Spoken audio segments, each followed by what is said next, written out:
Hey guys, today we're going to be taking a look at this 17-inch beast of a laptop, the Dell Precision M6700. So without further ado, let's get to it.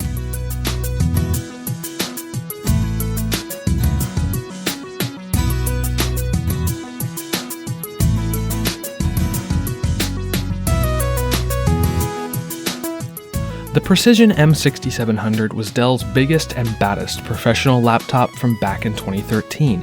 It was a no-compromises machine that promised the ultimate power to those that needed it. The casing is made of a dark gray magnesium alloy and is rock solid with no flex to be found anywhere. On the right side, we've got a DisplayPort 1.2 port, two USB 3.0 ports, one of which will power your device even if the laptop is off, a hot swappable 2.5-inch hard drive, and a hardware Wi-Fi switch.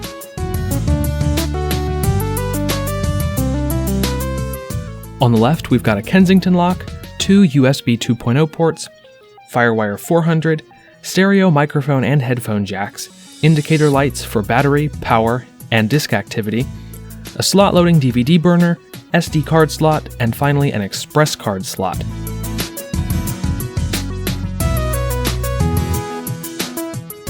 Coming around to the back, there's a power jack, one of the massive cooling vents, an eSATA USB combo jack, HDMI, VGA, and Gigabit Ethernet.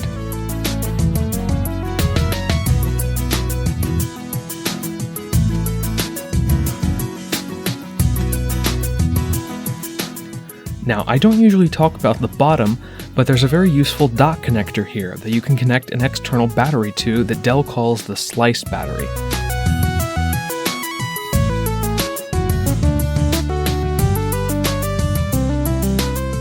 This basically doubles your battery life, and you can even charge it while the laptop is disconnected.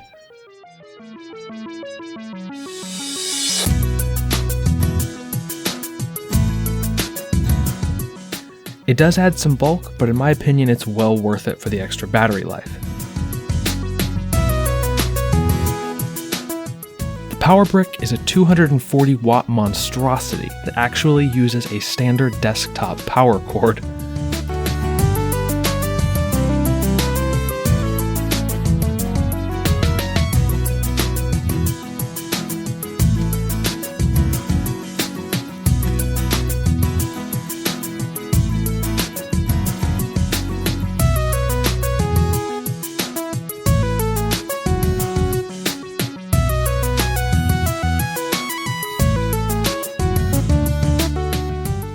The keyboard is backlit and it actually feels pretty nice to type on, with a nice clicky keys and plenty of key travel. The trackpad, on the other hand, doesn't use Microsoft's Precision drivers, instead opting for Dell's own custom drivers, and they aren't very good. It does support gestures, but they feel pretty clunky, and two-finger scrolling isn't nearly as natural as it is on other laptops I've tried. It does have a ThinkPad-esque track point and a second set of keys above the trackpad. I really like this setup because I can put a finger on each button and never lift my other finger off the trackpad for anything. This is great for video editing. The only other thing of note is the rather slow swipe-style fingerprint reader that I rarely ever use.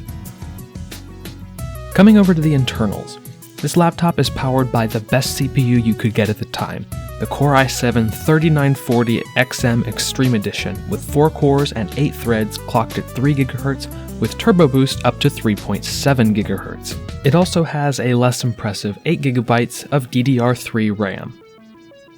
Now, the GPU is a Quadro K5000M with 1344 Kepler-based CUDA cores clocked at a default of 601 MHz with 4 GB of VRAM clocked at 750 MHz. I, however, have taken the liberty of flashing a custom VBIOS that boosts the base clock to 758 MHz on the core and 1500 MHz on the memory. This is basically the stock speed of a GTX 680M, so gaming performance is right on par with that card. We'll kick off the benchmarks with Geekbench for the CPU.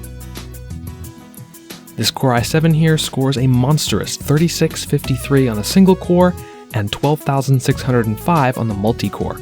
Even today, those numbers are pretty impressive for a notebook. Testing out the GPU, we've got Unigine Valley at Ultra with no filters.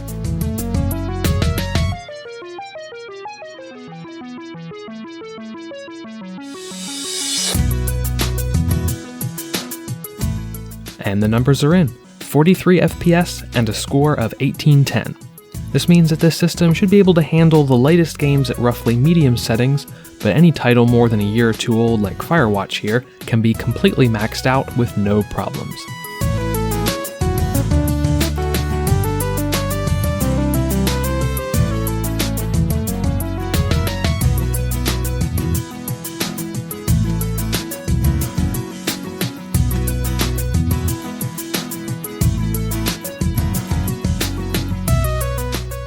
Professional tasks like rendering video are a breeze thanks to the 8 logical cores and the CUDA-capable GPU to help out.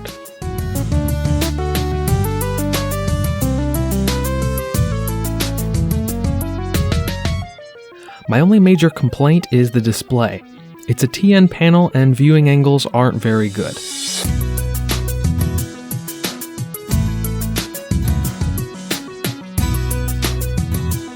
But it does at least cover a pretty good chunk of the sRGB gamut. Curiously, there's no built-in webcam, but it doesn't really bother me that much.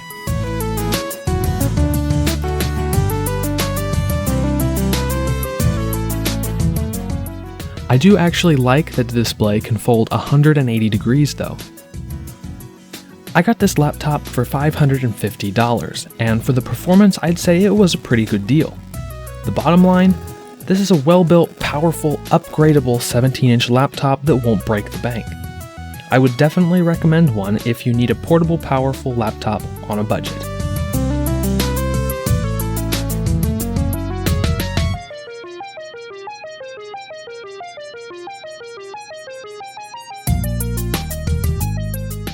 As always, thank you guys so much for watching. Don't forget to drop a like and consider subscribing if you'd like to see what I make next. I'll see you next time.